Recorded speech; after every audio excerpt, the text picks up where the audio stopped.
할렐루야.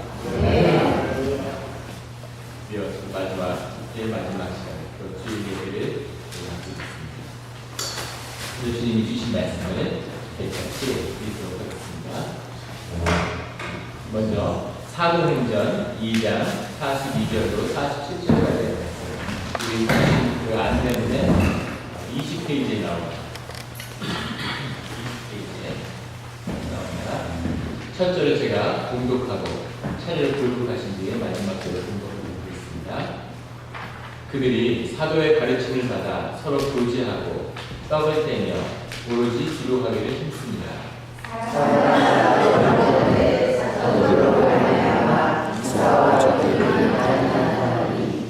믿는 사람이 다 함께 있어 모든 물건을 서로 통용하고 또 재산과 수를 팔아 각 사람의 필요를 따라 나눠주며 날마다 마음을 같이하여 성전에 모이기를 힘쓰고 집에서 떡을 떼며 기쁨과 순전한 마음으로 음식을 먹고 하나님을 찬양하며 또 온 백성에게 칭송을 하니 주께서 구원받는 사람을 날마다 하게 하시니라. 아멘. 이어서 요한계시록 21장 1절로 7절까지의 말씀입니다. 또 내가 새 하늘과 새 땅을 보니 처음 하늘과 처음 땅이 없어졌고 바다도 다시 있지 않더라. 또 내가 보니 거룩한 성 새 예루살렘이 하나님께로부터 하늘에서 내려오니 그 준비한 것이 신부가 남편을 위하여 한장한 것 같다. 내가 들으니 보좌에서 큰 음성이 왔으되 보라 하나님의 장막이 사람들과 함께 있으매 하나님이 그들과 함께 계시니 그들은 하나님의 백성이 되고 하나님은 친히 그들과 함께 계셔서 모든 눈물을 그 눈에서 덮어주시니 다시는 사망이 없고 애통하는 것이나 곡하는 것이나 아픈 것이 다시 있지 아니하리니 처음 것들이 다 지나갔음이로라. 보좌에 앉으신 이가 이르시되 보라 내가 만물을 새롭게 하노라 하시고 또 이르시되 이 말은 신실하고 참되니 기록하라 하시고 또 내게 말씀하시되 이루었도다. 나는 알파와 오메가요 처음과 마지막이라. 내가 생명 스승을 목마른 자에게 값없이 주리니 다 같이 공독합니다. 이기는 자는 이것을 상속으로 받으리라. 나는 그의 하나님이 되고 그는 내 아들이 되리라. 제가 구원을 어떻게 이루어가는지 구원하신 값없이 구원하신 주님의 은혜 가운데서 어떻게 저의 삶 가운데 구원을 풍성하게 누릴 수 있는지 그런 말씀을 가지고 나누었습니다. 오늘 그 집회 마지막 시간으로 우리 그 3층천을 나눴죠. 나의 구원과 가족의 구원과 이제 교회를 통한 우리 삶의 구원이라는 것을 나누려고 합니다. 제가 원래 그 불교를 공부하다가 이렇게 교회에 나왔는데 제가 불교를 공부하고 교회에 와서 복음을 듣고 나서 큰 차이를 한 가지 알게 되었어요. 그 차이는 무엇이냐면 우리 기독교는 교회는 보면 첫날에 우리 삶의 정답이 무엇인지를 알려준다는 게 있습니다. 정답을 첫날에 알죠. 그것은 십자가, 그것은 예수 그리스도의 구원이고 그것이 복음이라는 것을 저희가 정답을 교회에 오면 첫날 들어서 알고 있습니다. 심지어 교회를 나오지 않아도 복음 전도를 통해서 그것을 알고 있죠. 그것이 우리 교회의 큰 축복입니다. 그런데 우리 교회 문제는 뭐냐면 우리가 우리의 삶의 문제를 풀어가는 데 가장 중요한 것은 우리 문제가 무엇인지 문제를 풀어가는 능력에 있다고 하는 거죠. 그 로마서 1장에 보면 복음은 우리를 구원하시는 하나님의 능력이 됩니다 라고 전하고 있습니다. 복음이라는 것은 우리를 구원하는 능력이라는 거죠. 주님의 능력입니다. 그래서 우리의 삶의 모든 문제를 바꿔주는 것이 복음이에요. 우리 성서를 보면 전쟁 싸움터에 나가는 사람은 이기는 것이 복음입니다. 배고픈 사람은 밥을 구해서 먹는 것이 복음이에요. 사업하는 사람은 사업을 잘 되게 하는 것이 복음입니다. 우리 처음 시작부터 나눴듯이 죽어서 천당 가는 것은 우리 삶의 가장 끝에 이루는 복음이겠죠. 그래서 우리 삶의 문제가 무엇이며 우리 삶의 도전이 무엇인가를 정확히 아는 것, 그것을 이겨내는 능력, 이것이 우리 삶의 복음이 되어야 한다고 하는 것이죠. 그런데 문제는 뭐냐면 오늘날 교회에 복음의 능력이 없다고 하는 겁니다. 우리들 가족 가운데 복음의 능력이 없다는 거죠. 내 자신에게 복음의 능력이 없다는 거예요. 다 우리 몸이 능력으로, 복음의 능력으로 살지 못하는 데 문제가 있는 것이 우리의 생각은, 우리의 지식은 복음이 무엇인지 그 답을 알고 있다는 거예요. 우리가 입시 세대잖아요. 한국에서 늘 시험 보고 시험 풀고, 그 시험 입시 문제의 가장 큰 입시문화의 문제는 그 문제가 답을 찾는 것에 그 중요성이 있다고 그렇게 가르쳐 왔다는 것이죠. 그게 세상 문화에 푹 젖었기 때문에 교회에 와서도 첫날 정답을 딱 들으니까 문제를 풀었구나 이렇게 착각을 하는 거죠. 답을 아니까 문제를 풀었다고 생각하는 거죠. 그런데 문제는 뭐냐면 우리가 문제가 뭔지 정확히 모른다는 거예요. 반면에 그 절에 다니고 불교를 공부하면 아주 좋은 유익이 하나 있는데, 불교는 뭐가 좋으냐면은 우리 삶의 문제가 무엇인지, 우리 삶의 고통이 무엇인지 이것을 정확히 그 문제가 무엇인지를 알려준다는 게 있습니다. 문제를 잘 알 수 있어요. 불교의 문제는 뭐냐면 답을 안 알려줍니다. 설령 답을 얻어도 그것이 정답인지 잘 몰라요. 끝없는 범인이 밀려오는 것이죠. 그것이 불교의 문제입니다. 기독교의 문제는 반대인 것은 정답을 아는데 문제를 풀었다고 착각하기 때문에 삶의 문제가 무엇인지조차 알려하지 않는다는 게 있다는 것이죠. 제가 한국에 사역하던 교회에 유명한 학원 강사분이 계셨어요. 집사님.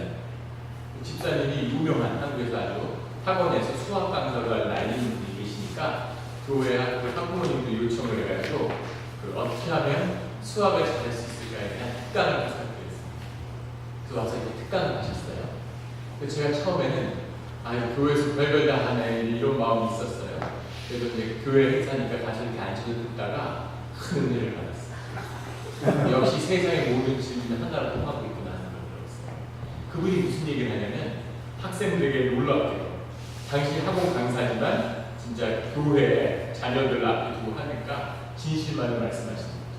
그분이 학원 강사라서 하는 얘기가 뭐였냐면 수학을 잘하고 싶으면 절대 학원을 다니지 말라는 거예요.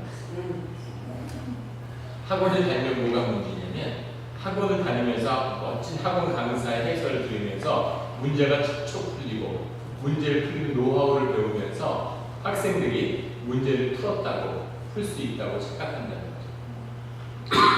학원 강의를 들으면 사람의 이해력을 높여주고 이해력을 도와주는 역할을 한다는 거예요. 문제를 깊이 이해할 수 있고 문제를 잘 풀어가는 방법을 배우는 거죠.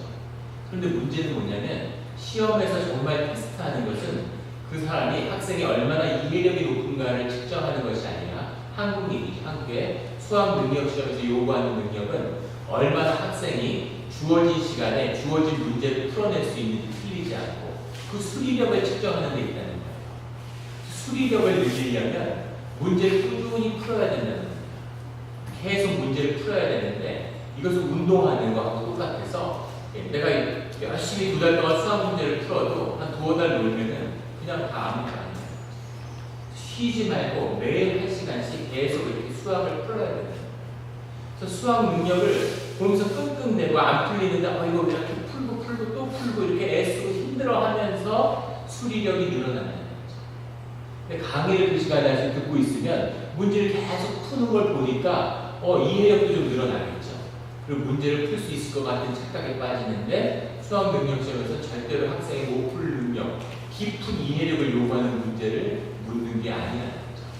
SAT도 마찬가지예요. 사실은 쉬운 문제인데 이 학생이 대학에서 요구하는 적정한 풀이력, 수리력을 가지고 있는지 그것을 측정하는 시험이라는 거죠.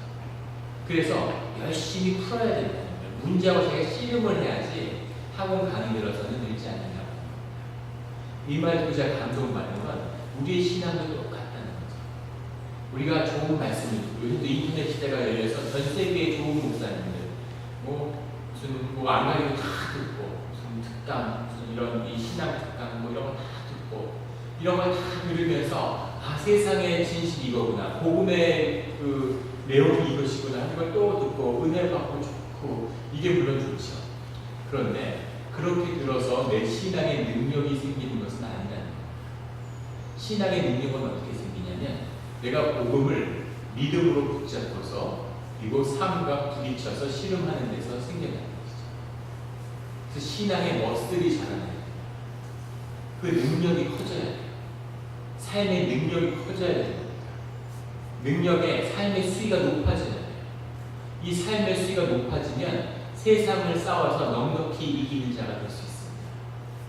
내가 삶의 수위가 높으면 어떤 시련이 와도 그것을 이겨낼 수 있는 것이죠. 배를 보세요. 내가 큰 배를 이루었는데 삶의 수위가 높아져야 됩니다. 삶의 수위가 높으면 밑에, 바다 밑에 뭐가 어떻게 되어 있든 아무 상관없죠. 그 위로 그냥 쭉 가는 겁니다. 형통의 길이 열리는 거죠. 어디로 가나 가는 길이 내기는 거죠. 그런데 물의 수위가 낮아졌다고 생각해 보십시오. 그러면 온갖 암초와 모든 거에 다 걸려요. 그리고 또 없는 곳을 피해 다녀야 되기 때문에 길이 복잡해집니다. 이게 삶의 수위가 낮아졌을 때죠. 우리의 삶의 에너지가, 삶의 수위가 이게 낮아지면 삶이 아주 고달퍼집니다. 세상이 다 적으로 변하는 것 같아요. 뭐 택시 타면 택시 기사가 불친절하고, 우체국에 가면 우체국 직원이 불친절하고, 물건 사러 가면 그 캐셔가 불친절하고, 나한테 왜 저러지 하려고, 너무 삶이 고달프고 너무너무 힘들어지는 거죠. 근데 삶의 수위가 높아지면 아무 그런 것이 문제가 될 경우, 그 무엇도 나를 건드릴 수 없는 그런 존재예요. 제가 아는 집사님 한 분이 계셨는데, 지금은 뭐 완전히 그 선교의 어떤 그 전사가 되셨어요. 전 세계를 누리고 수십 개국을, 어떻게 저런 분이었을까 싶을 정도로 처음 뵀을 때 그렇지 않았어요. 남편이 의사인데 항상 이제 아프신 거죠. 자꾸 아파요. 그러니까 늘 누워있고 늘 이렇게 링게도 같은 걸 소화가 잘 안 되니까 자꾸 죽을 드시는데, 어느 날 병원을 가니까 소화력이 너무 약해져서 이게 자꾸 씹고 소화가 안 되는 고기 같은 걸 먹고 이러면서 위가 튼튼해지는 건데, 소화가 안 된다고 계속 죽을 먹으니까 소화가 점점 소화력이 떨어져서 몸에 기운이 하나도 없는 거죠. 이분이 이렇게 누워있는데 삶이 번거롭고 힘들고 애들도 말썽이고 모든 게 다 힘든 거죠. 교회 가면 또 사람들 인상도 안 좋고, 밥 먹는데 순서도 안 지키는 것 같고, 부부들이 이렇게 짜고 막 모든 게 너무 싫은 거죠. 힘든 거죠.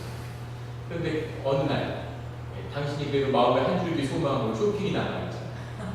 정말 그 원하는 링크코트를 발견했는데, 그거를 찾다 보니까 무슨 그 샌프란시스코 시내에 있는 백화점 거기만 재고가, 거기를 차 타고 힘들게 차가 막히는데 거기를 찾아갔더니 그게 그날 오전에 팔리고 없더래요.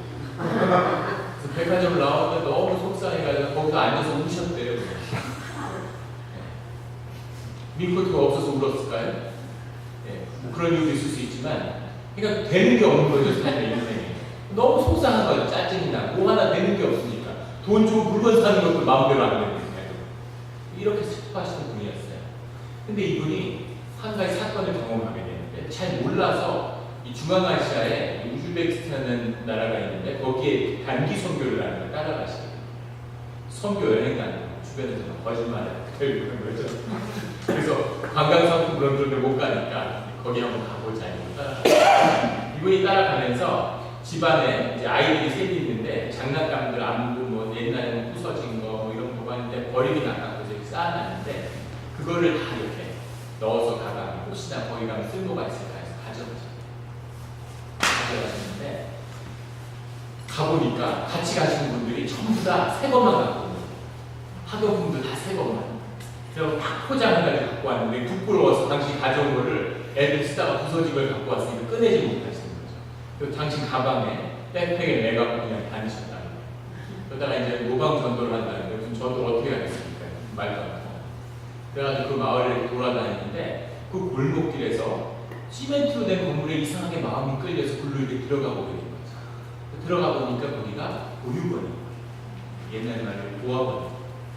아이들이 모여 있는데 겨울이니까 애들이 어떻게 했냐면 추우니까 난방이 안 되니까 전부 다 이렇게 큰 홀이 있으면 구석에 이렇게 모여서 다 이렇게 서 있는 거죠. 근데 무슨 양떼들도 아니고 다 붙어서 가지고 이렇게 떨면서 다 이렇게 서 있더라고요. 그래서 이분이 자기 백팩을 떼가지고 거기서 장난감을 되게 안아줬다는 거죠. 근데 애들이 얼마나 기뻐하는지 그걸 보고 이분이 그냥 거기서 꼬꾸러지고 배들의 통곡이 터진 거죠. 그 시멘트에 쓰러져서 오열을 한 거죠. 아, 이런 아이들이 있었고 이런 삶이 있구나. 그리고 그 경험이 이분을 완전히 바꿔요. 새로운 삶이 시작된 거죠. 그래서 그 이제 고아원들, 보육원들을 돕는 그 사역에 온몸을 던지셨어요.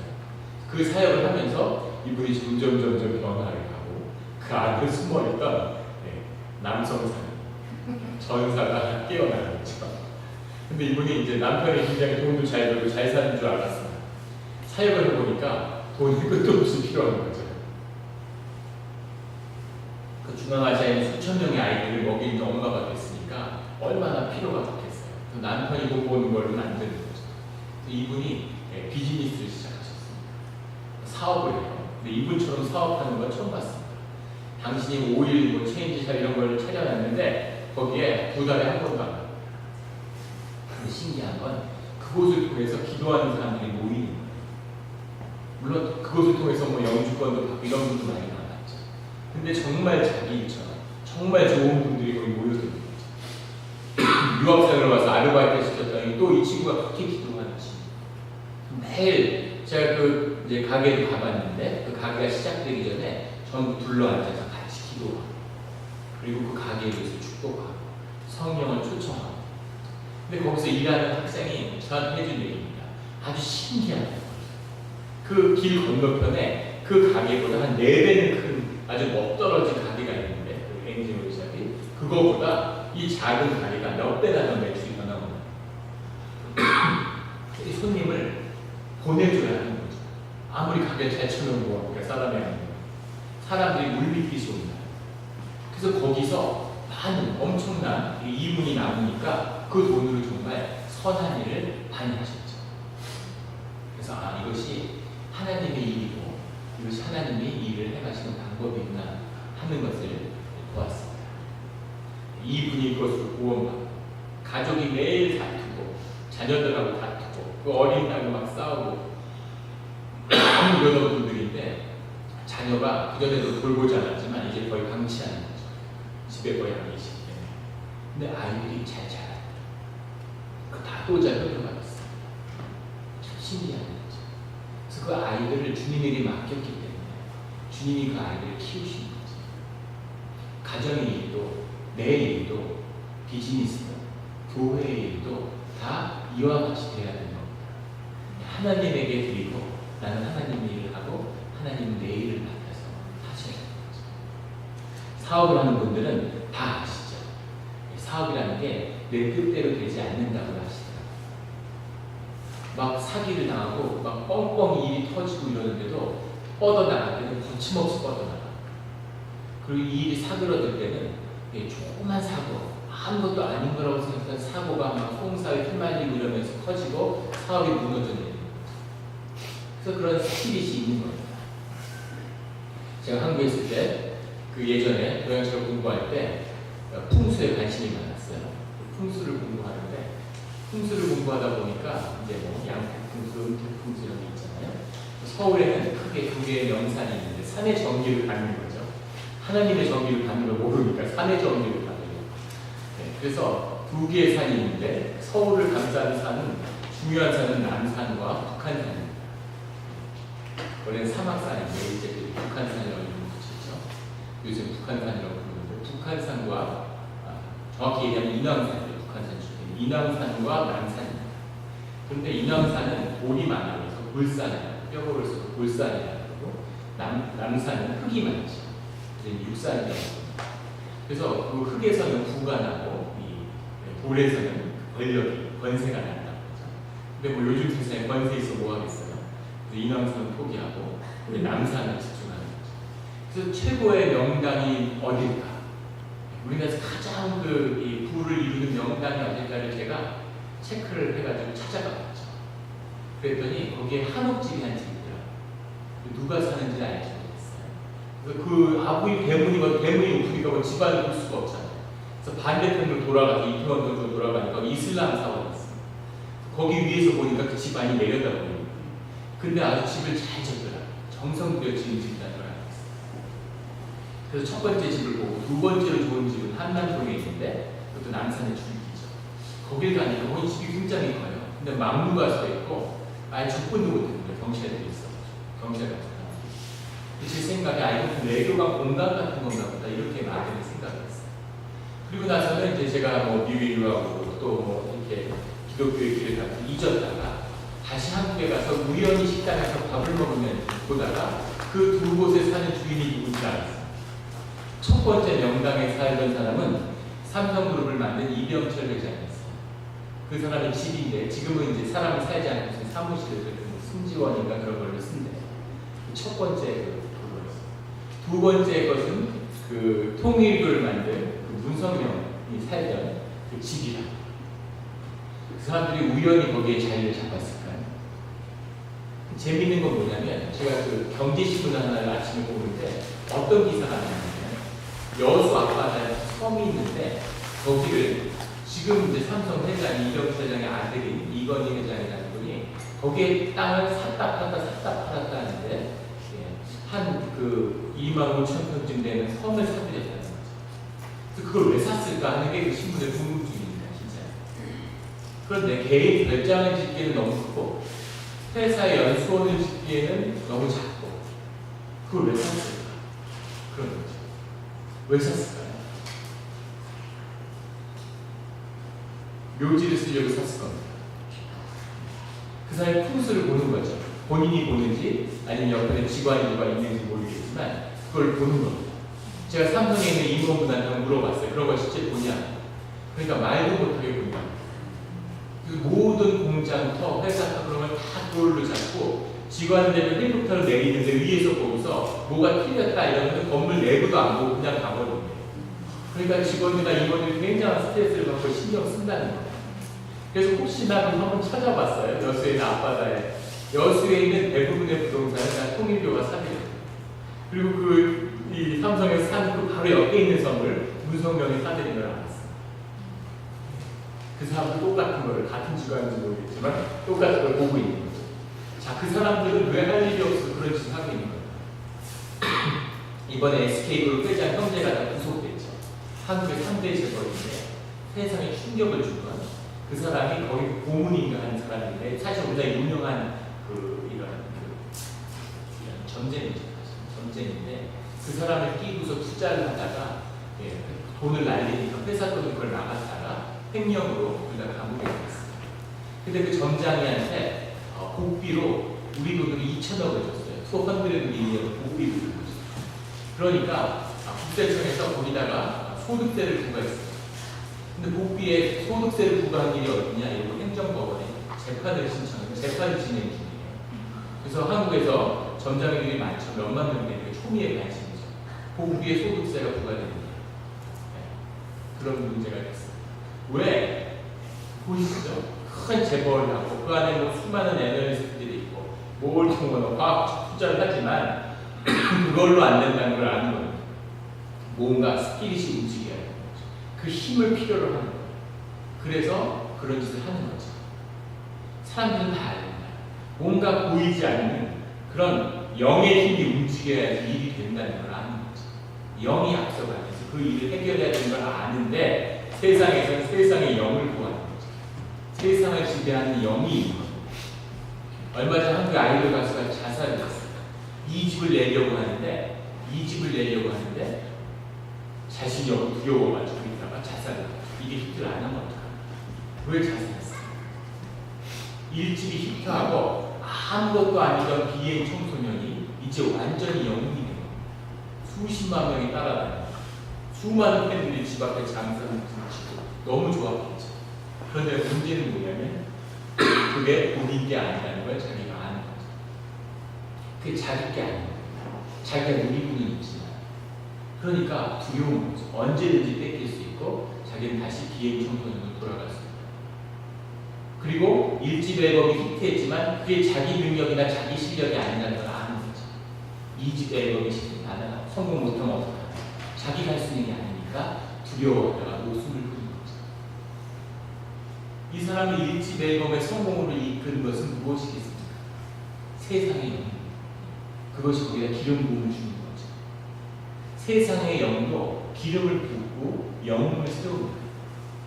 그러지 않으면 누가 세상의 영을 쫓겠어요? 그런 기름 부음이 있고 스타를 세우니까 다 그걸 보고 나도 저렇게 돼야지 하고 쫓아가는 거죠. 복권의 당선, 로또에 당첨될 확률이 번개마다 죽을 확률이 30분의 1인데도 왜 복권을 삽니까? 항상 되는 사람이 그래도 있잖아요. 되는 사람이 뉴스에 나오잖아요. 안 되는 사람에게는 안 보여주지만. 그러니까 나도 될 수 있겠지 하는 기대를 갖고 거기에 달려드는 거죠. 세상도 기름 부음이 있는데, 그런데 성령도 주님도 우리에게 축복하고 기름을 붓는다는 거죠. 우리는 크리스찬이기 때문에 어쨌든 주님의 축복을 받아야 됩니다. 그런데 주님이 주시는 축복과 세상이 주는 축복은 달라요. 어떻게 다르냐면 세상에서는 열매를 줍니다. 세상에서는 우리가 배고파할 때 열매를 탁 우리 입에 넣어줘요.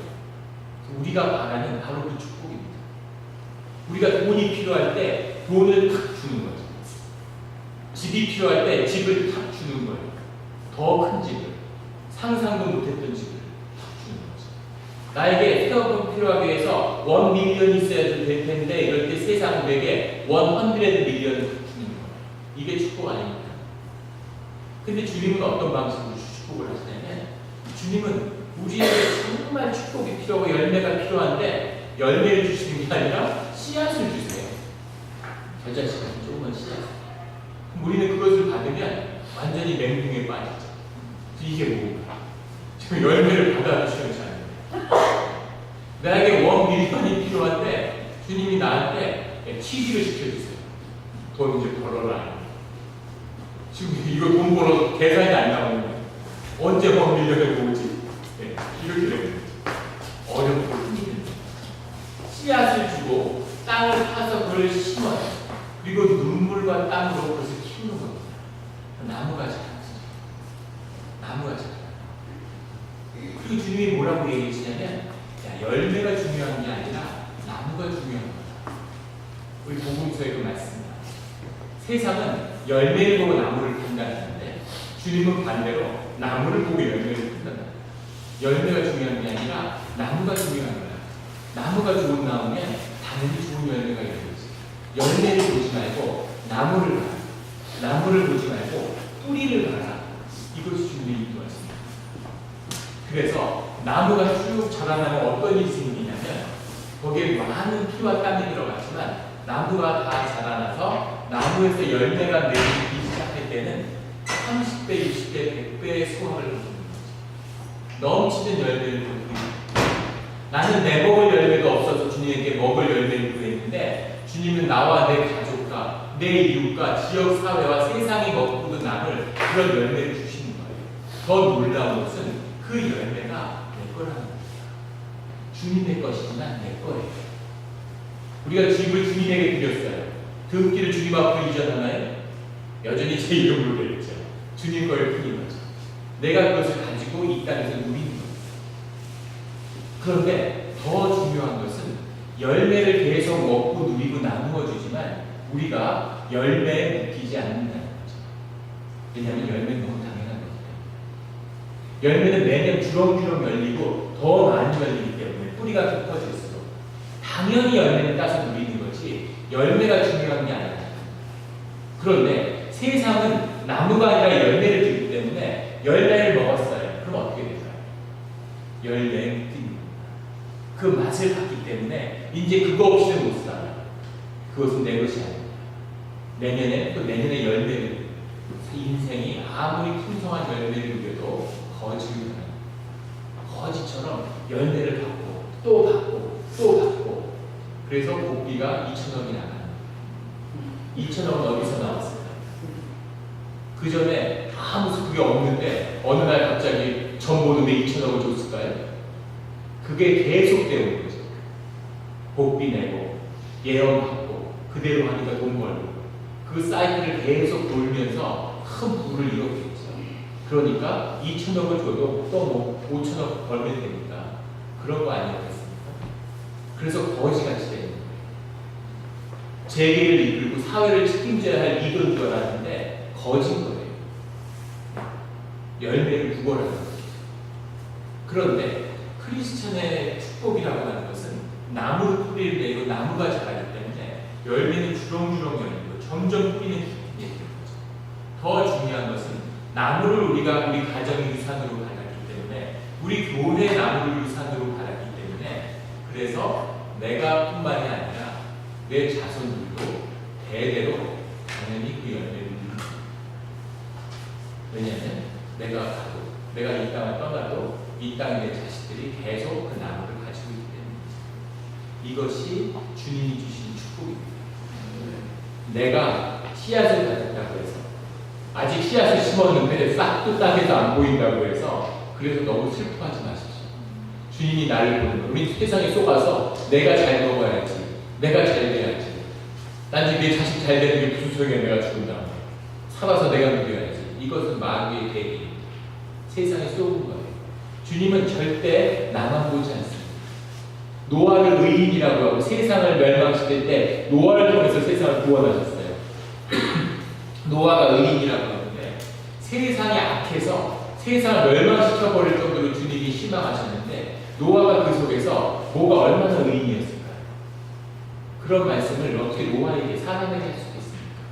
노아가 의인인 이유는 노아가 셋의 후손이기 때문이에요. 가인의 후손과는 다르게. 주님이 우리를 보시는 눈은 내가 나를 보는 눈하고는 완전히 다릅니다. 그래서 나보다 중요하지만 내 자식도, 내 손조도, 우리 가족도, 우리 교회도 그 이상 중요하다는 것이죠. 오늘 주님이 교회에 대한 말씀을 주셨습니다. 어제 잠깐 나눴지만 교회가 온전히 서지 않으면, 교회가 바로 서지 않으면 우리의 삶의 완성을 이룰 수가 없어요. 구원을, 삶의 축복의 열매를 충분히 누릴 수 없습니다. 그래서 주님이 가시면서 주님의 영을 주시고 주님의 영이 임해서 마가의 다락방에 주님의 영이 임해서 교회가 이루어집니다. 우리가 요한계시록을 보면 알겠지만 아직 마귀들이 봉인을 이렇게 들어가 있지 않기 때문에 풀어졌고 봉인이 해제돼서 세상을 떠들고 있습니다. 온갖 나쁜 짓을 다 하죠. 하나님의 복음이 임하고 우리가 주님의 보호하심을 받지만 세상에 악의 세력이 있습니다. 그것을 우리를 지켜주고 영원히 가야 될 천국을 이 땅에서 구현하고 천국이 무엇인지 우리가 천국이 그냥 우리에게 뚝 떨어지면 물론 의미지만 뚝 떨어져서는 천국을 누릴 수 없는 것이죠. 천국을 누리는 천국이 나의 유업과 유산이 되기 위한 그 씨앗을 땅을 하고 나무를 키우는 그 장소가 바로 교회입니다. 그래서 교회는 무너진 우리의 삶의 자리 가운데 있기 때문에 아주 한심해 보이지만 이것은 완성된 하나님 나라입니다.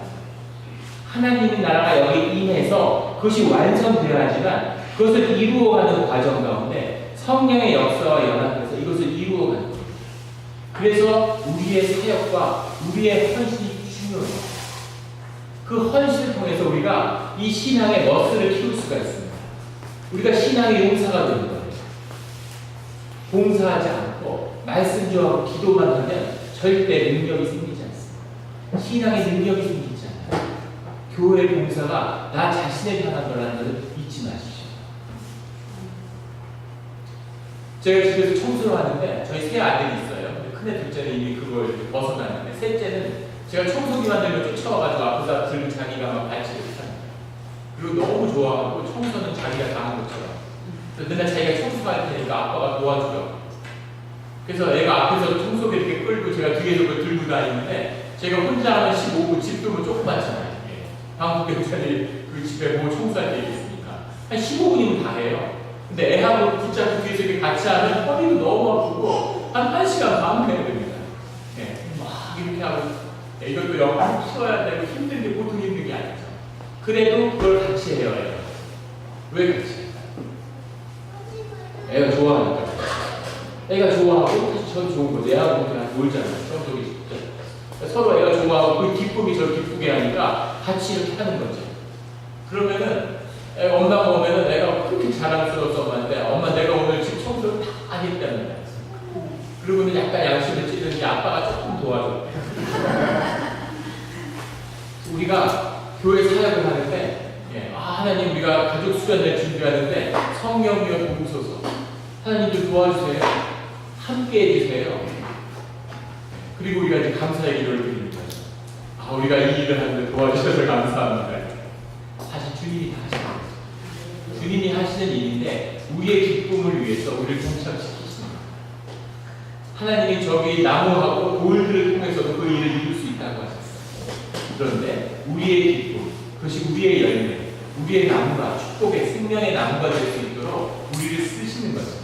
이것이 교회의 자리입니다. 그래서 교회는 신비예요. 교회에는 많은 일들이 일어나야 되는데 사도행전이 처음에 교회가 어떻게 생겨났는가에 대해서 말씀하셨습니다. 초대 교회는 위대한 역사였습니다.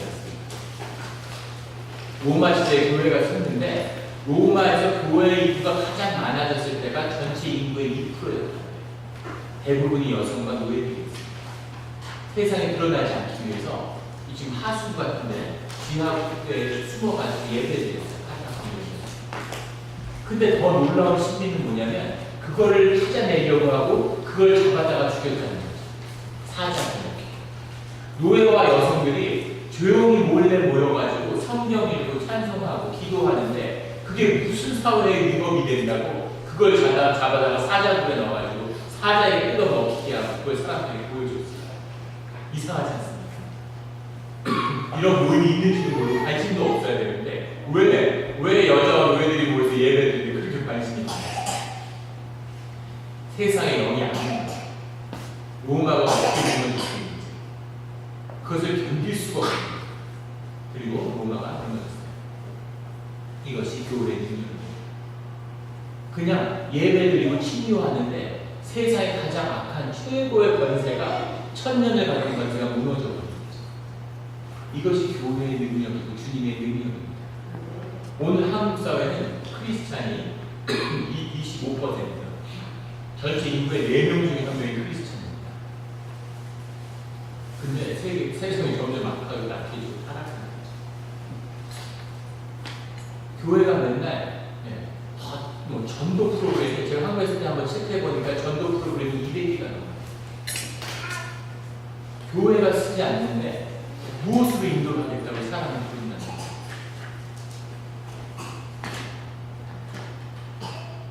정말 가슴 아픕니다.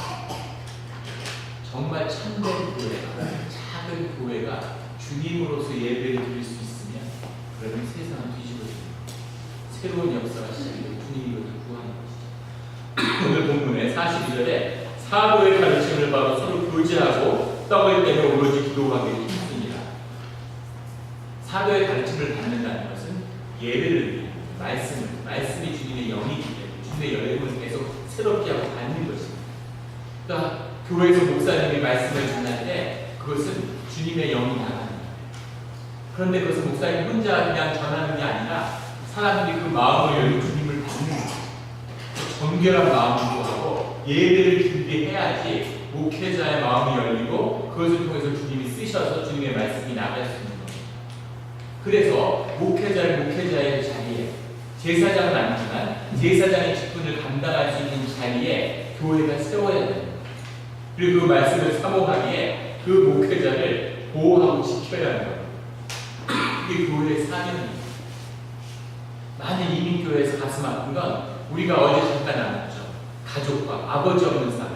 한국의 전통 문화에서 자라다 보니까 그 상처와 권위에 대한 상처가 많아서 교회에 나오면 다시 그 권위 비슷한 것만 봐도 막 견딜 수가 없는 거예요. 그 권위가 파괴돼서 아이들이 제대로 자라지 않습니다. 하도 유수 사역이 안 되니까 제가 예전에 있던 교회에서 미국 사역자를 데려왔어요. 한국 사람들을 데려오면 그렇게 시작하죠. 영어가 뱀이 안 돼요. 하도 그 시비를 붙이니까 그냥 미국 사람을 데려오고 있어요. 제가 잊을 수가 없어요. 그 미국 그 목회자가 저한테 뭐라고 그러냐면 애들이 왜 이렇게 힘드냐 사역이. 그러니까 애들이 힘든 게 아니라 이 교회 애들이 힘든 거라고. 미국에 이런 애들이 어딨냐 이렇게 얘기해요. 너무 말을 안 듣고 세상에 보다 이런 애들을 처음 봤다는 거죠. 기본적인 예절도 없고 왜 애들이 왜 이렇게 됐냐? 야생에서 키운 것도 아니고 왜 이렇게 애들이 컸을까요? 집안에서 부모의 권위가 완전히 무너져 있는 거죠. 이미 와서 부모가 일이 바뀌어요. 영어가 안 되니까 애들이 초등학교 2, 3학년짜리 애들이 집에서 페이퍼워크를 다 애들이 해요. 손님 오면 내가 나가서 얘기하고. 그러니까 애들이 웃자라는 거죠. 어린아이 그대로 안 입는데 그냥 웃자라는 거죠. 그러면서 뉴스가 되고 이러니까 빗나가기 시작하는데 부모가 뭐 어떻게 할 수가 없는 거죠. 부모가 한국 방식으로라도 양육을 해야 되는데 미국에 왔으니까 그것도 아니고 한국식으로도 안 되고 미국식도 안 되고 이러면서 애가 방치되는 거죠. 애들 야단칠 때 꼭 한국어로 시죠. 영어로 야단치니까 애들이 부모를 우습게하죠. 그 애들하고 영어에서 회화 같은 거 배우려는 분들이 있어요. 이런 자세가 애들 방치는 거예요. 미국에서 자라고 학교 다니는데 당연히 영어 잘하죠. 한국말을 온전히 할 수 있어야 아이가 존경받는 미국인이 될 수 있는 거죠. 어떤 집사님이 그런 얘기를 해요. 여기 처음 왔는데 교장선생님이 불러서 미국은 너희 같은 이민자들이 만든 사회다. 양파 껍질처럼 붙이고 붙여서. 그래서 뒤에 온 사람이 앞에 온 사람을 밟아 올라가서 미국이라는 탑을 만들었다고. 아무도 너한테 동정하지 않는다. 네가 싸워서 이겨라. 그래서 막 힘들고 어려웠지만 악착같이 해서 한국 사람 똑똑하니까 최고 능생이 된 거죠. 근데 교장선생님이 한 번도 그러더래. 내가 두 가지 얘기해줘야 되는데 하나를 깜빡했어. 네가 완전한 100% 코리안으로서 이 사회에 기여하지 않는다면 넌 절대 존경받는 그런 최고 능성이 되지 못한다. 이렇게. 너가 아무리 똑똑하고 아무리 뛰어나도 너는 미국에서 2등 시민이라는 거지. 네가 1등 시민이 되려면 코리안이 존경받아야 되는 거지. 저희 예전 다니는 교회 그 집사님이 있었어요. 미국 큰 회사에서 부사장을 하는데 한국 사회에서 드물게 출세하시는 거죠. 근데 그분이 미국에서 완전히 2세인데 저는 한국에서 온 줄 알았어요. 아니 1세인 줄 알았어요. 너무너무 한국말을 잘해요. 이분이 한국 지사장을 물론 6년 나가 있어요. 아시아 지사장. 근데 캘리포니아 지사장을 본사를 갔는데 그분이 교회를 아주 정성으로 섬겼죠. 근데 그분이 무슨 얘기를 하냐면 당신이 출세할 수 있었던 것, 당신이 회사에서 높아질 수 있었던 것은 한국 사회와 한국 국가가 성장했기 때문이다. 한국이 잘 살게 됐기 때문에 한국 지사장을 하고 아시아 본부장을 하고 한국의 위상이 있습니다. 캘리포니아의 코리안 소사이어티의 위상이 있기 때문에 당신이 캘리포니아 지사장을 했다는 거죠. 아무리 능력이 있어도 그 사람 보고 쓰지 않는다는 거죠. 그 사회와 같이 가는 거예요. 그래서 그분이 하버드 가고 예일 가고 이러면 그때는 기분이 잠깐 좋지만 그건 잠깐이고 한국 사람은 캘리포니아에서 대학을 다녀야 된다. 왜냐하면 어디 가서 뭘 성공해도 결국 높아지면 다시 캘리포니아로 돌아온다는 거예요. 왜냐하면 한국 소사이어티 때문이다. 그래서 이분이 깨달았어요. 당신도 자식을 키우는 아버지니까 내 자식이 자라나고 자식이 존경받고 1등 시민이 되기 위해서는 한국 사회가 커져야 됩니다. 그래서 당신이 한국 교회에 열심히 봉사하고 주차 공사를 만들어서 사역이 그게 아니잖아요. 사역에 하나님의 교제를 나누니까 주차 공사를 하고 그분이 만들어서 했는데 너무 잘 됐어요. 교회가 궁금해서 주차할 자리가 없으니까 다 발레 파킹을 해줬습니다. 딴 데 갖다 세우고 일이 많죠. 근데 그 하는 분들이 모였는데 남자들이 막 너무 재밌게 하는 거예요. 그 동년배 남자들이 모이면 그 특유의 땡이 있잖아요. 모여 앉아가지고 차 세우고 같이 제기차기 하고 사람들이 교인들이 상상해서 오는 그런 일이 벌어지고 있는 거예요. 사실은 경건하고 기도 같은 거 할 것 같지만 내기 차고 막 내기해가지고 묵집 봐서 커피 사오고 막 놀다가 시내 샌프란시스코 오페라하우스를 빌려서 주차임에 방문했어요. 그리고 다들 이제 양복 턱시도 딱 입고 파티를 하는데 저도 갔죠. 그러니까 그 서빙하는 애가 물어보더라고요. 이 모임은 도대체 무슨 모임이에요? 우리가 발레 파킹하는 사람들이니까 그러니까 굉장히 황당해요. 주차임에 방 그런 타이틀을 가지고. 그러니까 그게 재미나는 거죠. 사람이 교통하니까 영을 섞어서 영을 나누니까 그것처럼 기쁜 게 없는 거예요. 가수들이 왜 누구는 무슨 섹시스타라고 막 이러고 누구는 존재가 없고 그럴까요? 영을 나누는 거죠. 무슨 영을 퍼뜨리느냐가 그 사람의 아티스트로서의 그 능력인 거죠. 다 영입니다. 보이지 않는 것을 봐야 하는 것이죠. 사도의 가르침을 받아 서로 교제하고, 서로 교제한다는 건 생명이 연합하는 거죠. 생명의 하나를 이루는 거예요. 그 다음에 떡을 때 이것도 마찬가지. 밥 먹는 거죠. 서로 삶을 연합해서 깊이 서로 알고, 깊이 안다는 걸 서로 먹는 거죠. 우리 산호세 영락교회는 하나님의 큰 축복이 함께할 거예요. 보니까 잘 먹어. 이게 제가 교회 여러 번 갈 때마다 점심 식사 너무 좋고, 이게 애찬입니다. 이게 성찬과 같은 뿌리잖아요. 모여서 먹는 겁니다. 모여서 이 성령이 떠난 사람들은 이런 얘기를 해요. 아유, 그래서 모여서 밥이나 먹고 귀한 성분 모아가지고 밥 먹는데 장 보는데 다 쓰고 뭐 이게 굉장히 멋지고 의로워 보이지만 마귀의 계획이죠. 교회는 돈 모아서 서로 먹는 겁니다. 커피 마시면 커피 마신 만큼, 밥 먹으면 밥 먹은 것만큼, 고기를 썰면 고기를 썬 만큼 서로 영을 나누는 삶이 섞이는 거죠. 예수님의 사역이 먹는 것으로 시작해서 먹는 걸로 끝났습니다. 첫 시작이, 공생의 첫 시작이 잔치였어요. 마지막에 제자들 모아서 한번 건강하게 먹고 끝내줬죠. 먹는 겁니다. 계속 먹어야 돼요. 모이기를 힘쓰고, 모여서 먹고 모여서 먹고. 이 분야에 있어서는 우리 김강준 목사님이 최고의 지도. 저도 거기서 정말 둘째가 너무 서러운데, 제가 어디서 같이 모여서 밥을 먹으면서 그만 먹자고 이렇게 사정하는 건 우리 김강준 목사님. 또 우리 사모님 특별한 은사가 있으시죠. 제가 신학교 다닐 때 신학교가 정말 천국 같았어요. 그래서 제가 교회 사역하고 이렇게 지쳐서 안식을 취해야겠다고 마음먹었을 때 다시 신학교로 돌아왔습니다. 신학교로 돌아왔는데 우리가 다닐 때의 신학교가 아니에요. 하나님 나라가 소멸했어요. 임재가 소멸했어요. 이게 뻑하고 아무것도 없는 거예요. 사람들이 그냥 모두 띠그덕 하는 거죠. 물론 예의 바르게 인사하고 싸운다는 건 아니에요. 다 사이좋게 지내는데 다 흩어져 있어요. 그리고 시작도 다닐 때는 정말 한 덩어리고 거기서 생명의 기쁨이 있고 거기서 생명의 능력이 나한테 채워졌는데, 근데 지금은 그게 없는 거죠. 그냥 왜 그럴까? 그때는 뭐가 달랐을까? 그걸 기도해 보니까 그때 김강진 목사님 부부가 계셨어요. 그때 김경수 목사님 옆집에 사셔서 선교사님, 우리 영락교회 선교해 주시죠.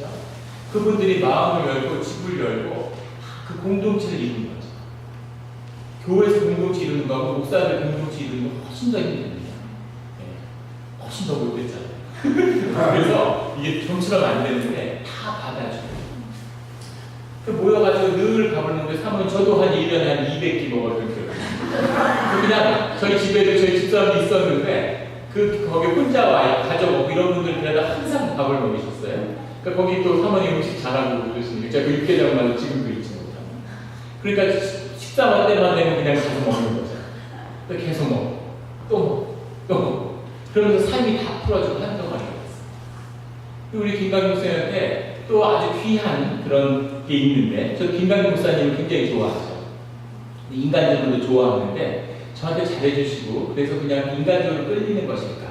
깊은 묵상을 해보니까 뭐 연애한 것도 아닌데 한 일주일 안 만나면 그게 보고 싶어요. 네, 그래서 또 어떻게 만날 표시를 찾고 이렇게 되는데, 그걸 뭐였어? 그 매력이 뭘까? 내가 끌렸다. 깊이 묵상해 보니까 김강진 목사님이 그 누구도 정죄하지 않는다는 거죠. 아마 깊은 교제 나눠보신 분들이 느꼈을 겁니다. 마음에 들지 않고, 정말 마음에 안 드는 건지 들어도 나빠하는 건지 잘 모르겠지만 그 누구도 정죄하지 않아요. 자세로서 안 하는 게 아니라 그 몸이 하지 않게. 사람들이 영물이라서 겉으로 안 해도 다 압니다. 마음으로 그런 게 있어요. 저한테 만날 때마다 뭐 한 100여 차례 이상 밥을 사주셨을 거예요, 여기 와서. 그런데 저도 영물인데 조금이라도 보기와다는 좀 예민합니다. 조금이라도 좀 귀찮아하거나 얘 또 왔네 이런 느낌이 있었다면 그러면 늘 반겨주고 그 어떤 모습도 다 용납하기 때문에 내 마음은 새롭습니다. 그래서 내가 살아나는 거예요. 사람이 살아나니까 그게 좋으니까 자꾸 찾아가는 거예요. 그래서 기다리고 용납하는 그 은사가 있어요. 교회가 그 목사님을 머리로 세워서 그 주님이 부어주시는 축복의 통로가 돼서 그걸 받아야 됩니다. 그 통로를 만들고 그것을 세우시는 목회자를 귀하게 섬기는 그 은혜를 맛보셔야 돼요. 그게 나를 믿어요. 목회자를 귀하게 세우고 목회자를 통해서 하나님의 권위를 다시 우리가 배워야 돼요. 우리 한국 민족은 특별히 그게 필요합니다. 그게 이민교의 큰 소명이에요. 그래서 우리가 따뜻하고 권위라는 것이 우리를 지켜주는 것이고 권위가 우리를 세워주는 것이고 그게 인생의 중요한 공부라는 것을 나도 배워야 하지만 내가 배워야 자녀들이 바르게 자랄 수 있습니다. 자녀에게 무슨 소리하고 가르친다고 자녀들 절대로 배우지 않아요. 가르치는 것으로 못 배우죠. 말씀드렸잖아요. 가르치지 않은 자동차 브랜드 네임은 다 외웠는데 먼데이, 투스데이 이런 거 못 외운다. 가르치면 못 외워요. 그런데 내가 그것을 존중하고 그것이 내 몸에 녹으면 그냥 배우는 거죠. 아이들이 권위를 교회에서 잘 배워야지만이 아이들이 학교에 가든 세상에 나가든 성공할 수 있는 주님의 아주 중요한 지혜입니다. 그게 안 돼요. 한국 사람들이 똑똑한데 권위와 싸우고 권위와 저하고 바울이 권위를 존중하라고 하는 것 하나님이 주신 거기 때문에 그 권위도 권위를 존중하라는 건 주님 안에서 그 권위를 만나라는 얘기죠. 불종하는 얘기가 아닙니다. 권위가 무엇인지 그 안에서 주님을 발견하라는 얘기죠. 그게 너무너무 중요한 거예요. 근데 우리 한국 사람들이 가장 약한 부분은 권위와 싸움, 좋은 권위, 건강한 권위를 만들어보지 못하고 경험해보지 못했기 때문에 집에서 아버지한테, 학교에서 선생님한테, 회사에서 직장 상사한테, 나라에서 정치인들이 다치고 핥혀져서 권위만 보고 막 물어 뜯으려고 교회에서 권위를 막 파괴하고 집사님들이 막 장로님들 자꾸 공격하고 집사하고 당회하고 막 갈등하고 교회가 커지면 그런 일들이 많이 생깁니다. 너나 나나 똑같은데 왜 너는 장로고 나는 집사냐 뭐 이런 식인 거죠. 뭐가 더 뛰어나고 잘나서 되는 게 아니죠. 사명입니다. 사명을 귀하는 거예요. 그 사명이 귀하기 때문에 존중하는 것이죠. 장로는 그 교회의 사역자로 세움을 받은 거예요. 그래서 장로님들이 교회에서 감당해야 될 몫이 있는 거죠. 그 몫이 귀하고 크기 때문에 그 사명을 존중하는 겁니다. 목회자는 목회자의 사명이 있어요. 교인들이 다 구원받지 못했는데 목사만 구원받아도 천국에 가겠습니다. 김강진 목사님의 영혼의 구원은 여러분 손에 달린 거예요. 그렇기 때문에 그 사명을 존중해야 되는 겁니다. 그래서 목사님을 잘 세우고 귀하게 섬겨야지만이 교회가 잘 되고 가정이 잘 되고 아이들이 잘 되는 거죠. 이것이 영적 실세입니다. 이것이 세워지면 다른 기도를 꿈을 구할 것도 없어요. 계속 부어지는 게 흘러넘치는 거죠. 그런 축복을 경험하게 됩니다. 교회가 그 마지막 그릇이에요. 하나님이 교회와 가정을 외우는 그 축복의 그릇을 세상에 두시지 않았어요. 그래서 성경 그 두 가지를 갖고 얘기하는 거죠. 교회가 무너지면 사회가 무너져요. 교회가 무너지면 가정이 무너져요. 그 가정을 지킬 수 있을 때 다시 교회를 공모할 수 있는 거죠. 가정이 무너지면 힘들어져요. 근데 말세라고 했죠. 미국은 가정이 무너져요. PCUSA 목사님을 한번 뵀는데 90이 넘는 분이에요. 월드브릭에 살고 혼자하시는데 존경받는 목회자였어요. 이분이 무슨 얘기를 하냐면 이분이 거기서 골프를 치시는데 매주 한 번씩 가서 월요일마다 골프를 치는데 50년 전에는 골프장에 나가면 그 골프장에 있는 그 안에서 장례 방송을 했대요. 레버리 아무개가 왔다고. 그러면 골프장에서 장례 방송이 이렇게 나온다는 거예요. 그 필드에 있는 사람들이 전부 모자를 벗어서 경의를 드려요. 이분이 그걸 하다가 여기에서 전부 다 필드에 인사를 하셨다.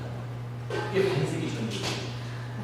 근데 지금은 가지고 그 그림팀 내냐고 카드를 내면 카운터에 있는 그 친구가 이거 혹시 교회 법인카드 아닙니까? 이러고 조크를 하는 거예요. 교회 카드로 지금 너 골프 치는 거 아니냐? 이런 식으로 나오는 거예요. 사회가 이렇게 변합니다. 그런데 그게 과연 세상의 문제인가? 근데 반세기 전에는 어땠냐면 교회 분위기가 목사님이 그 교회 가정 가운데 이혼하는 가정이 나오면 목사님이 굉장히 힘들어요. 어떻게 교회를 인도했으면 교회를 지키는 영적 책임이 목회자한테 있는데 굉장히 큰 마음의 부담을 느꼈다. 근데 지금은 50년이 지났는데 PCUSA 목회자의 3분의 2가 이혼을 예전에 교인이 이혼하면 힘들었는데 이제는 목회자들이 다 이혼을 합니다.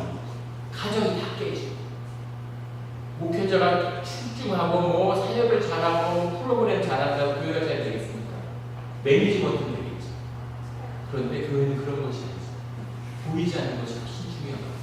자기 가정에 주님의 축복을 받지 못하는 그 생명을 바꿔서 나눠야 되는데 그게 없는데 교회에서 뭐가 되겠어요. 그냥 겉보게 다시 돌아가는 것 같아도 누가 그 생명의 문을 열고 그것을 쳐서 나누느냐. 그것이 목회의 큰 의미라는 것이죠.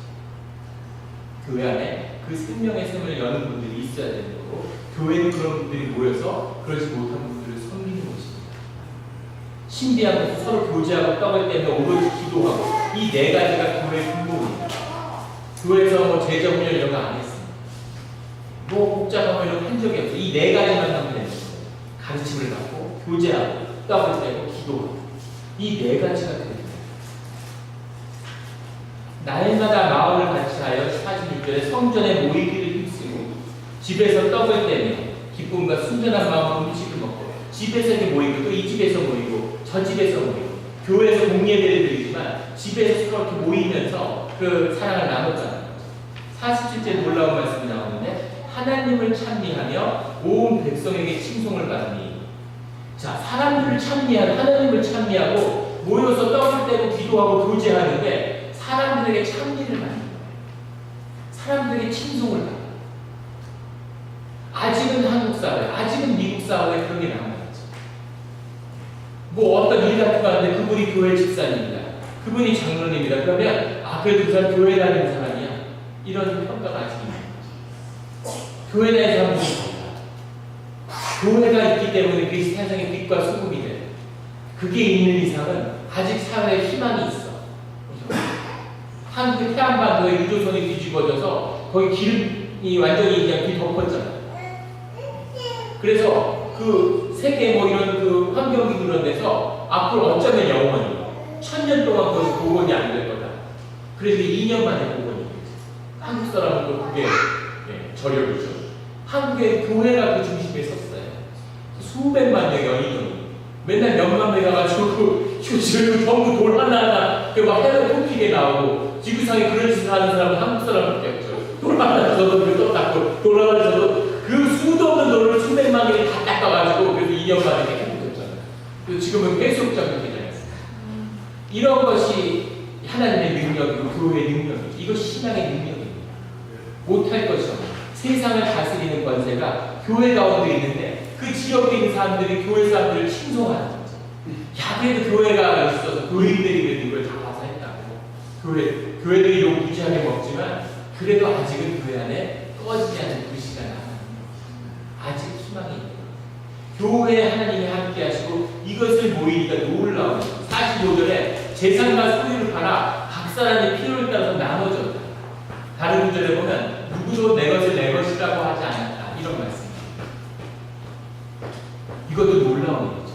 자식도 내가 앞으로 내 모든 것을 희생히 키운 내 자식도 부모를 돌보지 않습니다.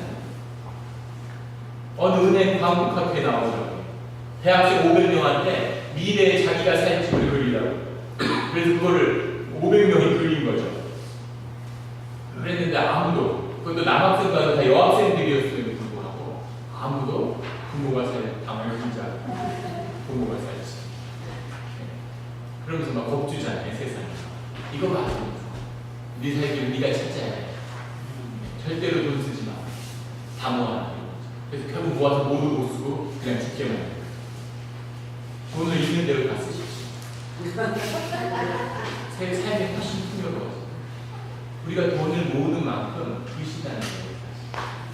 하나님이 나를 영원히 지켜주시고 내 자녀를 영원히 지켜주시는데 내가 왜 내 것을 쌌습니까? 사실 솔직히 그 마음 이면에는 주님이 지켜주시겠지만 안 지키면 그래 내가 지켜야 이런 믿음의 문제입니다. 세상이 다 믿음으로 자기가 쌓은 것을 나누면 세상에 아무 문제가 없어요. 지금 있는 사람들이 먹고도 남아 돌도록 항상 주실 것을 풍성히 주십니다.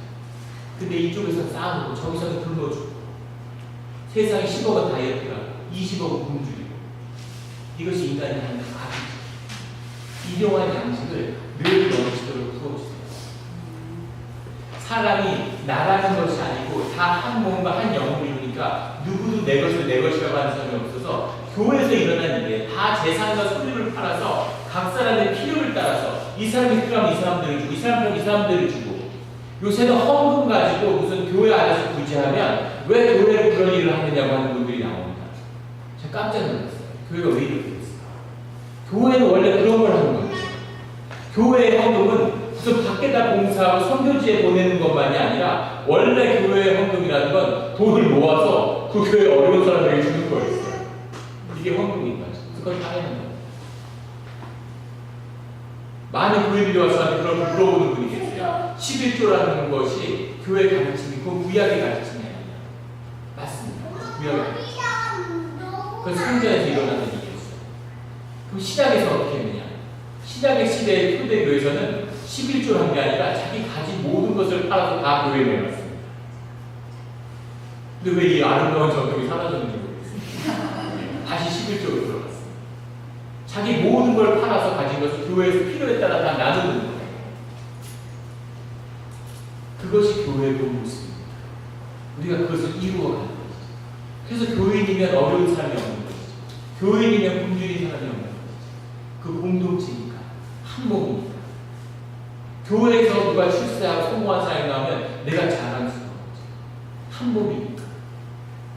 근데 남편이 성공하는데 부인이 배아파하고 시기하고 이런 보셨습니까? 그게 내 건데 그 영광이 내 영광이에요. 교회 가운데 우리 청년이 잘 자라고 공부 잘하고 그러면 내가 자랑스러운 거죠.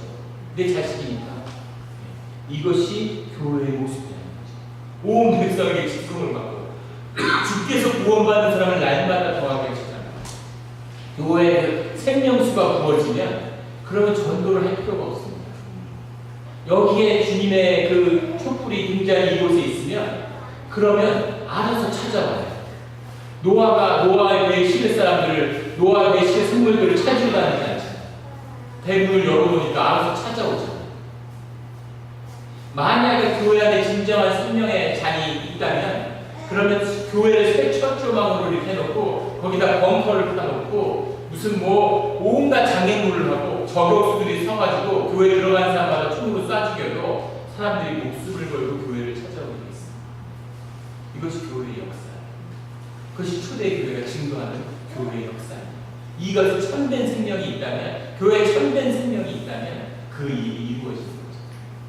교회에 오라고 한국 교회에 있을 때 무슨 제가 쇄교부를 맡아서 하는데 거기 초등학교를 가보니까 교회 한 10군데서 나와가지고 주일마다 또 토요일마다 그 사탕 나눠주고 공지 한 10개씩 들고 이렇게 가는데 어떤 거 막 쇄교에 버리고 질러주면 막 그러는 거예요. 정말 신기했습니다. 가슴. 그래서 우리 교회에 왔는데 저희는 규모가 있는 교회였어요.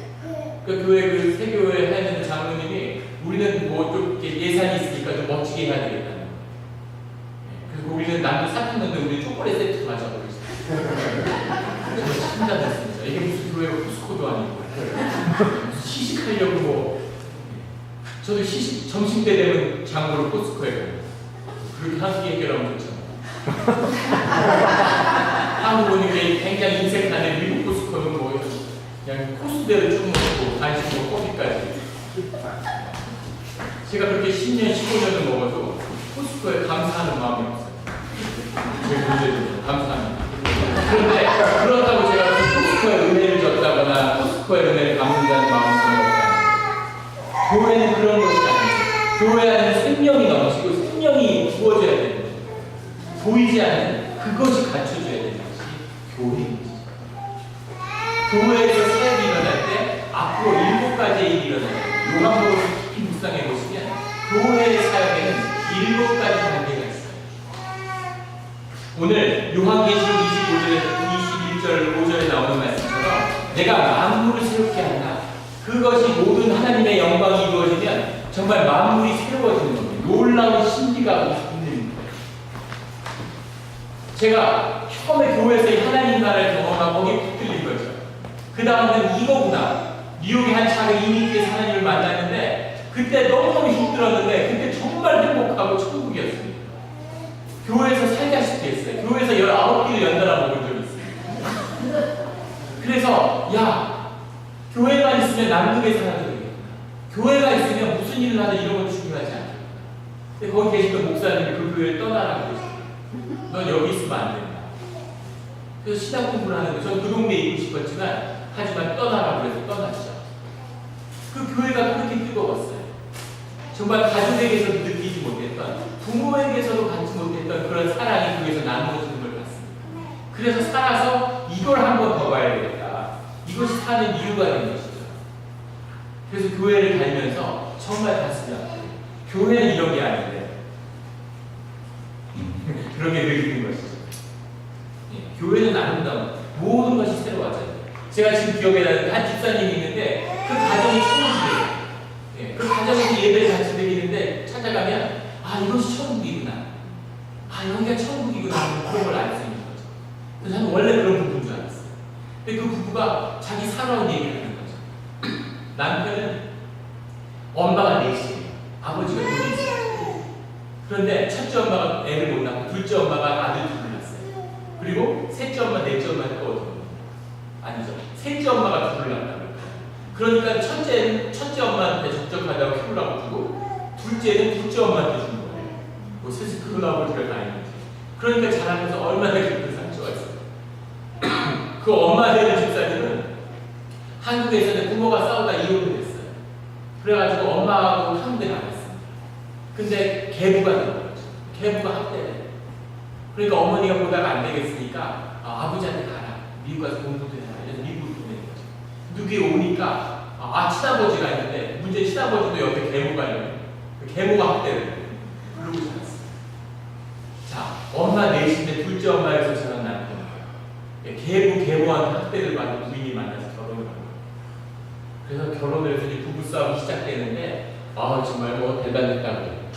남편이 하는 고백입니다. 당신은 이렇게 싸우다가 서로 막 계속 가는 거죠.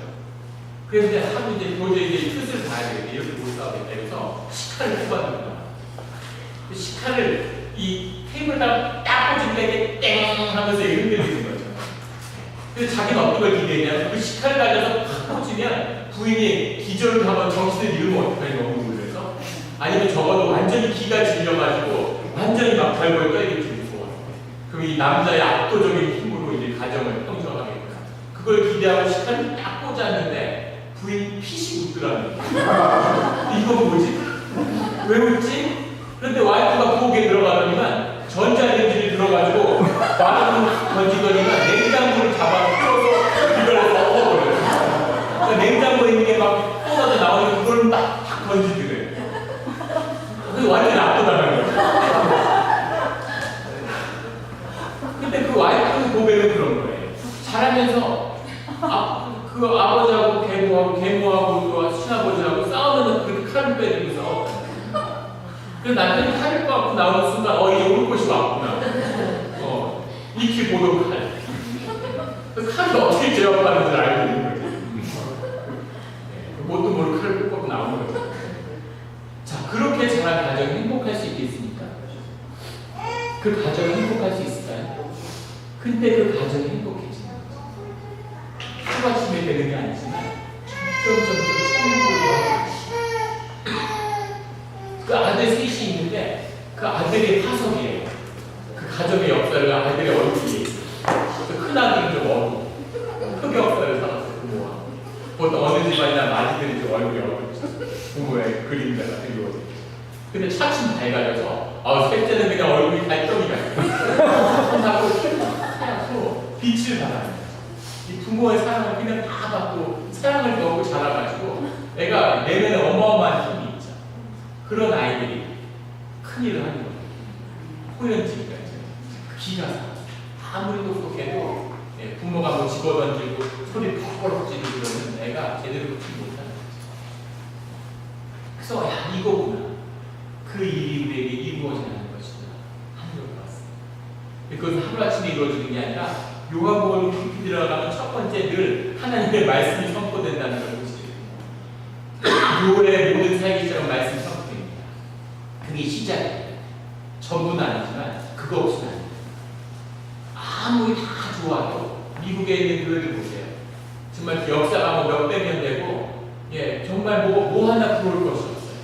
근데 마치 하나님 없이 교회가 되는지 안 되는지 해보자 이런 거 같아요.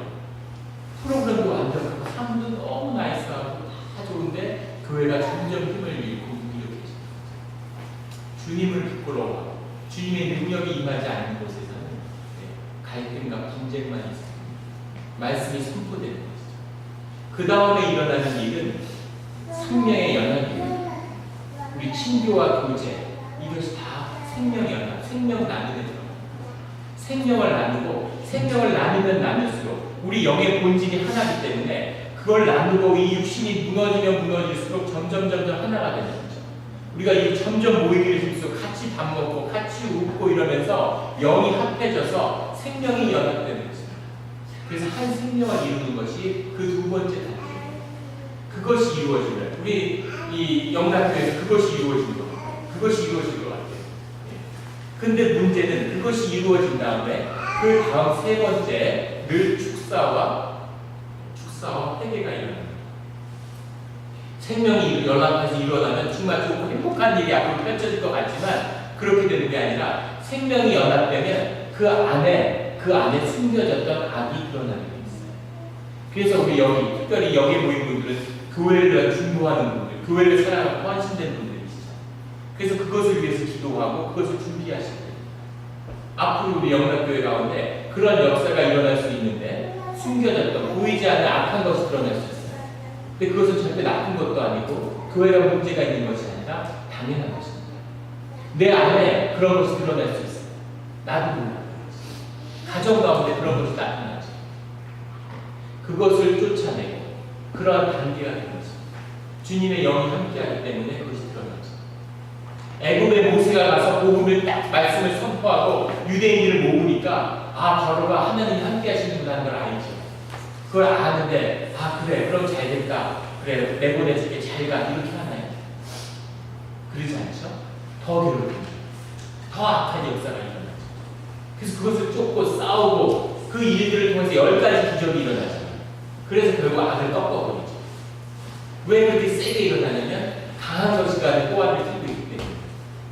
그래서 우리 대대로 집안 가운데 영을 팔고 악한 역사 집안, 개인의 문제 이런 것이 영이 연합됐을 때 다 부어집니다. 개인이 개인을 다룰 수 없어요. 공동체가 개인의 역사를 다룰 수 있습니다. 그래서 영의 역사가 일어납니다. 축사와 일어나고 나면 그 악한 것이 다루어지고 나면 그 다음에 나타나는 것이 생명의 기적입니다. 그때 생명이 회복되는 거죠. 그러면 기적입니다. 선교제 가면 이게 아주 빠른 패스트푸드처럼 빠른 프로세스로 일어나죠. 그래서 많은 기적들이 일어나요. 그래서 선교지에서는 눈먼 사람이 눈 뜨고 이런 걸 그냥 보잖아요. 그러니까 사람들이 하나님이 거기 계신다고 선교만 받고 가려고 그러죠. 근데 그 일이 여기서도 일어나야 됩니다. 그래야 이적이 일어나요. 그게 생명의 역사예요. 능력의 종이 와서 손 뻗쳐갖고 되는 거 이런 건 다 사실입니다. 아니면 그 영광을 누룩질하는 것이다. 그것은 이 공동체에 부어진 교회의 역사입니다.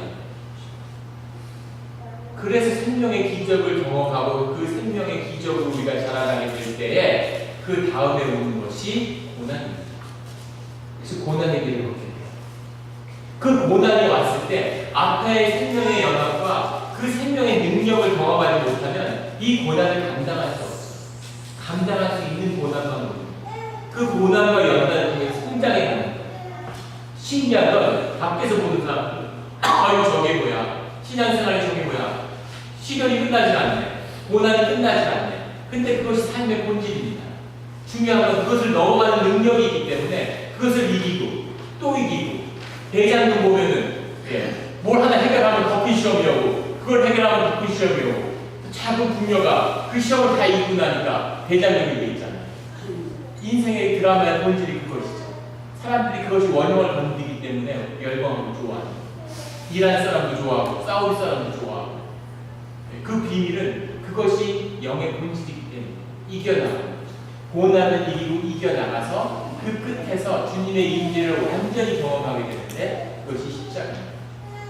신이지. 모든 고난의 끝, 정적인 것 같으면서도 모든 새로운 시작의 끝이죠. 내 육신이 완전히 죽어버립니다. 내 고난이 끝나는 자리지만 죽음의 자리. 완전한 나의 무기력을 경험합니다.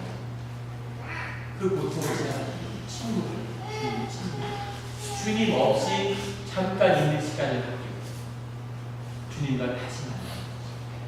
그 뒤에 부활의 영광. 이것이 교회를 통해서 이 땅에 주님이 이루시는 역사입니다. 그 길을 끝까지 가요. 주님은 그 일을 끝까지 이루세요. 100년이 안 되면 1000년, 1000년이 안 되면 2000년, 10,000년, 결국 그 끝을 이루십니다. 교회를 통해서 이루어진 일이고 교회를 통한 소망입니다. 특별히 우리 한인 공동체는 교회를 통해서 이루어야 할 일이 너무 많아요. 그리고 그 교회가 한인 공동체 가운데 바로 섰을 때 한인 공동체가 미국을 바꾸는 그런 공동체가 됐어요. 미국 모든 사람이 한인이기 때문에 존경받는 한인에 태어나서 정말로 자랑스러운 그런 민족이 됩니다. 이 공동체에 역사상 항상 약자는 죽었습니다. 강자가 이기고 약자가 죽는 게 당연하잖아요. 그걸 역사로 기록했습니다. 그런데 늘 약자가 이기고 약자가 승리한 역사가 2번 있습니다. 횟수가 2번이라는 게 아니라 2가지의 흐름이 있다. 하나는 유대인 공동체고 하나는 크리스천 공동체입니다. 밟으면 밟을수록 눌리면 눌릴수록 점점 위대해지고 점점 빛이 나고 점점 승리하고 그 놀라운 신기가 공동체의 힘입니다. 약하기 때문에 힘이 되고 낮아지기 때문에 높아지고 흩어지기 때문에 모이고 비워지기 때문에 채워지고 그 놀라운 교회의 역사와 그것과 함께하는 우리 가족의 구원, 내 구원이 이 하면서 영락교회가 꼭 이루어져서 교회가 복을 받는 건 물론 미국에서 가장 기독교의 영이 약하고 살기 힘들다고 이 베이 지역에서 새로운 도움이 일어나는 큰 역사가 있을 것입니다. 그것을 헌신해 우리 모두가 되게 됩니다. 우리 마지막으로 요한계시록의 말씀을 다 같이 소리 높여서 한번 보도록 그리고 또 내가 새 하늘과 새 땅을 보니 처음 하늘과 처음 땅이 없어졌고 바다도 다시 있지 않았다. 또 내가 보내 거룩한 성 새 예루살렘이 하나님께로부터 하늘에서 내려오니 그 준비한 것이 신부가 남편을 위하여 준비한 것 같다. 내가 보니 보좌에서 큰 음성이 나서 이르되 보라 하나님의 충만이 저녁과 있으되 하나님이 그들과 함께 계시니 그들은 하나님의 백성이고 하나님은 친히 그들과 함께 계셔서 모든 눈물을 뚫으면서 닦아주시니 다시는 사망이 없고 애통하는 것이나 곡하는 것이나 아픈 것이 다시 있지 아니하니 처음 것들이 다 지나갔습니다. 보좌에 앉으신 이가 이르시되 보라 내가 만물을 새롭게 하리라 하시고 또 이르시되 이 말을 신실하고 지켰으니 기록하라 하시고 또 내게 말씀하시되 이것보다 나는 알파와 오메가요 처음과 마지막이라 내가 생명수명을 공부하는데 값없이 주니 이기는 자는 이것들을 상속으로 받는다. 나는 그의 하나님이고 그는 내 아들이 되리라. 아멘. 기도하시겠습니다. 하나님 아버지 감사합니다. 우리 주님의 깊은 사랑을 우리 영락교회를 향한 주님의 깊은 경륜을 펼치시고 보여주시고자 인도해 주신 것에 감사를 드립니다. 주님 우리 영락교회 축복해 주시고 이곳에 모인 분들에게 함께 하셔서 그 가정 가운데 성령의 회복이 꼭 이루어 주시기를 원합니다. 주님 감사합니다. 이 집회가 함께 해주신 것 감사하고 마지막까지 주님의 깊은 말씀을 주시고 감사드립니다. 그것을 능히 받고 그 말씀을 누리는 우리 모두에게 알려주시옵소서. 교회를 바로 세워주시고 목회자에게 큰 축복 주셔서 그 축복을 우리 교회가 다 같이 나누는 그런 기쁜 모습 보게 하여 주시옵소서. 감사드리며 예수 그리스도의 이름으로 기도드렸습니다. 아멘.